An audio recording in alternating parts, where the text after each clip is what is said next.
Hinduism जो है वो पीस को प्रोपोगेट करता है, वसुधैव कुटुंबकम को प्रोपोगेट करता है। इसने हमारी कमर में छुरा मारा है, इस डॉक्टर साहब ने जो यहाँ पे अमेरिका में, क्या मेरे बच्चों की कमर में इसने छुरा मारा है। उसका नाम पहला मोहम्मद था। इसलिए तकलीफ होती है कि मैं 2 दफ़ा इंडिया गया हूँ, मुझे कंपैरिजन करते हुए तकलीफ होती है, मुझे मुवाजना करते हुए तकलीफ होती है। हमारे जैसे लोग हैं, हमारी तरह का खाना खाते हैं, हमारी तरह की ज़िंदगी गुजारते हैं, उसके बावजूद माशी तौर पर तरक्की करते हैं। ऐसा क्यों होता है? हिंदुज्म ने योगा दिया है, नहीं तो ऑक्सफोर्ड में, कैम्ब्रिज में, जर्मनी की 14 सबसे बड़ी यूनिवर्सिटीज में, प्लस यूरोप की बाकी यूनिवर्सिटीज में, अमेरिका के आईवी लीग में संस्कृत क्यों पढ़ाई जाती है? इस मंदिर को सबका मंदिर नाम दिया गया है। 10 साल की बच्चियां मार के फेंक रहे हो। असद शाह का केस देख लें, वो मुर्शिद है, वो मुर्शिद है सिंध के अंदर, जिसने 10 साल की बच्ची ऑन वीडियो रेप करके मारी। ताइवान में पहला हिंदू मंदिर बन चुका है। मिसाल कायम करना चाहते हैं कि हम इतना बड़ा यानी कि मंदिर बना रहे हैं, बजाय कि वो हिंदुइज़्म या कोई ऐसे मज़हब के जो कि दीन इस्लाम के लिए ख़तरे का बाइस हो या उसको जो है अपना, तो उस हवाले से गवर्नमेंट को इसमें हिस्सा नहीं डालना चाहिए। पता नहीं क्यों तकलीफ होती है।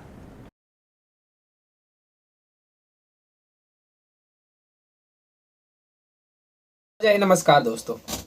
तो दोस्तों, ताइवान के अंदर भारत के लिए बहुत ही बढ़िया खुशखबरी है, क्योंकि दोस्तों वहां पे बने मंदिर में, जो कि ताइवान का एकमात्र हिंदू मंदिर है जो ताइवान में बना है, जिसके अंदर दोस्तों राम जी से लेके शंकर जी और कई अन्य देवी देवता के मूर्तियां वहां पे रखी गई है।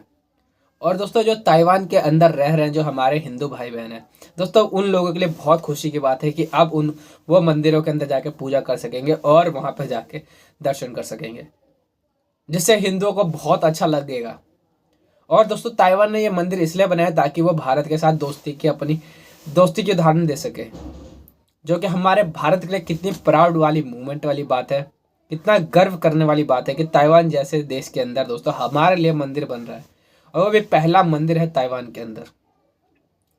और दोस्तों पाकिस्तान के अंदर बातें कर रहे हैं, पाकिस्तान के तो लिए कोई भी चीज़ वहाँ पे ताइवान के अंदर कुछ नहीं किया जाता, क्योंकि पाकिस्तान के लिए कोई क्या करेगा, ना तो मज़ार बनाएगा ना तो मस्जिद बनवाएगा, क्योंकि पाकिस्तान तो हमेशा आतंकवादी है और आतंकवादी के लिए कोई कुछ नहीं करता।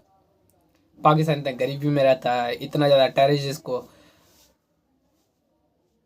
टेररिस्ट को बढ़ावा देता है, और तो पाकिस्तान की इज्जत कोई करेगा, इज्जत इतना ज़्यादा पाकिस्तान गलत करता है। और दूसरी तरफ वही भारत दोस्तों, हर देश अपने भारत को कितना ज़्यादा सैल्यूट करते हैं, कितना ज़्यादा हम भारत पर गर्व करती है।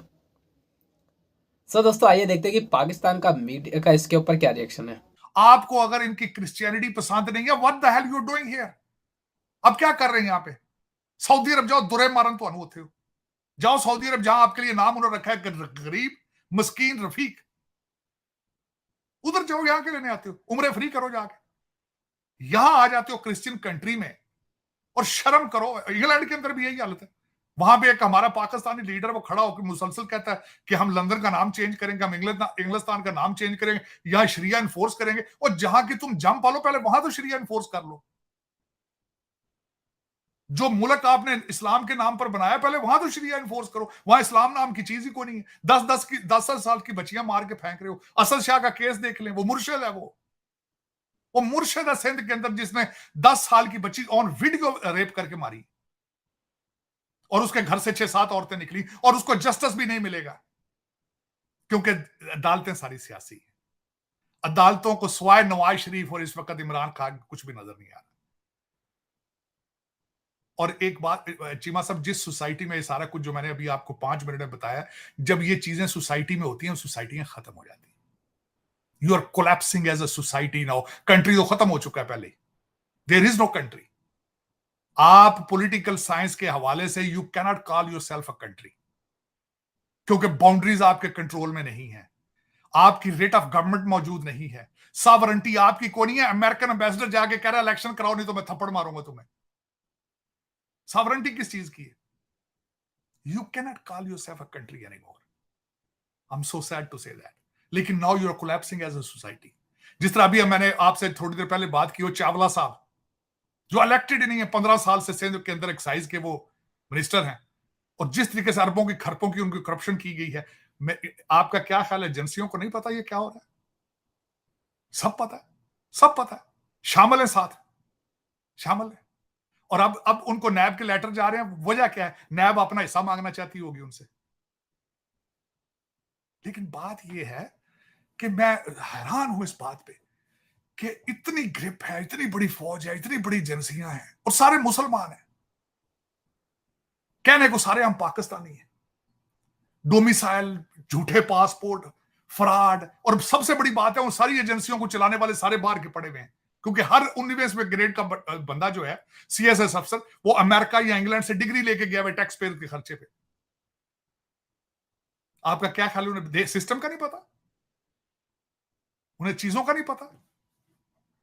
चीमा साहब दर हकीकत ये इसने जो किया है, इसने तो, अब अफसोस वाली बात यह है, इसने हमारी कमर में छुरा मारा है। इस डॉक्टर साहब ने जो यहां पे अमेरिका में, क्या मेरे बच्चों की कमर में इसने छुरा मारा है। उसका नाम पहला मोहम्मद था, उसका नाम पहला मोहम्मद था, देखें।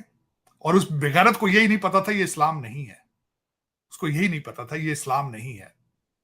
इस्लाम इस तरह नहीं है कि जाके तुम लोगों को मारो, बेगुनाह लोगों को मारो। देखिए ताइवान में खुला है, क्योंकि देखें ताइवान और इंडिया के उनके भी पुराने कनेक्शंस हैं। आप जाएंगे तो ताइवान का घूम फिर के कहीं ना कहीं नेताजी सुभाष चंद्र बोस का वो कनेक्शन है, और दूसरा वर्ल्ड वॉर 2 के टाइम का कनेक्शन है। प्लस अब आप इसमें आ जाएंगे, ताइवान की हमेशा सॉवरेनिटी की, आज़ादी की इंडिया ने रिस्पेक्ट की है, सपोर्ट की है, चाइना के एग्रेशन के अगेंस्ट गए हैं। रिसेंट टाइम्स में ताइवान और इंडिया की इकोनॉमिक कोऑपरेशन, कल्चरल कोऑपरेशन बहुत बड़ी है। करंटली इंडिया के अंदर ताइवान के 3 कल्चरल और इकोनॉमिक कोऑपरेशन के सेंटर हैं, तीसरा अभी जाके खुला है या अंडर कंस्ट्रक्शन है, 2 ऑलरेडी ऑपरेटिंग है, पोजीशन में है। फिर अभी ताइवान और इंडिया के बीच में FTA की बातें भी चल रही हैं। फिर सेमीकंडक्टर की ताइवान की कितनी कंपनियां आई, जैसे फॉक्सकॉन वगैरह सब ताइवान की हैं, तो वो कितनी आई हैं, उसके अलावा और कितनी आई है, एसर भी आ गई है, और बहुत और दूसरी डेकाट्रॉन वगैरह भी आई हैं। फिर आप उसके ऊपर जाएं कि अब मल्टी लेवल एंगेजमेंट्स हैं डिफेंस के ऊपर। अभी डिफेंस चीफ वगैरह ताइवान पे गए हुए थे, ठीक है। Now the Indian population in Taiwan is increasing, क्योंकि इंडियंस पूरी दुनिया में हर जगह माइग्रेट करते हैं, तो ताइवान में भी माइग्रेट कर रहे हैं। तो उनको अपना, अब जितनी एक सफिशिएंट पॉपुलेशन हो जाती है तो उसके बाद वहाँ पर फिर आपको अपने रिलीजियस टेम्पल्स भी चाहिए, जहाँ पर आप अपनी एक्टिविटीज कर सकें, ड्यूटीज वगैरह जो होती हैं रिलीजियस ड्यूटीज, उनको परफॉर्म कर सकें। तो अभी रिसेंटली मोबिलिटी पैक्ट भी साइन हुआ है इंडिया और ताइवान के बीच में।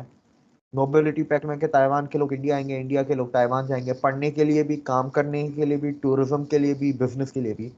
तो अभी जो ऑलरेडी इंडियंस ताइवान में है वो और मजीद इंक्रीज होने वाले हैं फ्यूचर में, तो उनके लिए टेम्पल बनना है। और प्लस देखें, मसला तो ताइवान में तो कुछ भी नहीं है, ताइवान में तो कभी इशू रहा ही नहीं है रिलीजियस, तो वो तो खोल भी सकते हैं, बंद भी कर सकते हैं, ठीक है। पॉपुलेशन की जब जरूरत थी उन्होंने खोल दिया, कल कोई इंडियन उधर अगर नहीं रहेगा तो शायद बंद भी कर देंगे। उधर तो ये इश्यूज कभी रहे ही नहीं है ना, वो तो अपनी पॉपुलेशन को फैसिलिटेट करते हैं। तो अगर भाई 100 लोग हैं तो 100 लोग कम से कम अपनी ड्यूटीज, रिलीजियस ड्यूटीज होती हैं, फेस्टिवल्स होते हैं, प्रेयर्स होती हैं, वो कहाँ करेंगे, तो उन्होंने टेम्पल बनाया। अब वैसे तो 100 नहीं है, हजारों में इंडियंस हैं ताइवान में। अगर दोस्तों आपको वीडियो अच्छी लगी हो तो प्लीज़ इसको लाइक कर देना, कमेंट जरूर करना, अपनी राय जरूर बताना कि क्या लगता है क्या होगा, और सब्सक्राइब कर लेना ऐसी न्यूज़ देखने के लिए। और दोस्तों 1 लाइक जरूर कर देना, क्योंकि यार वीडियो बहुत मेहनत से बनती है, बहुत ज़्यादा रिसर्च करके लाना पड़ता है, बहुत मेहनत लगती है। तो आपका 1 लाइक मेरा कॉन्फिडेंस बढ़ा देगा।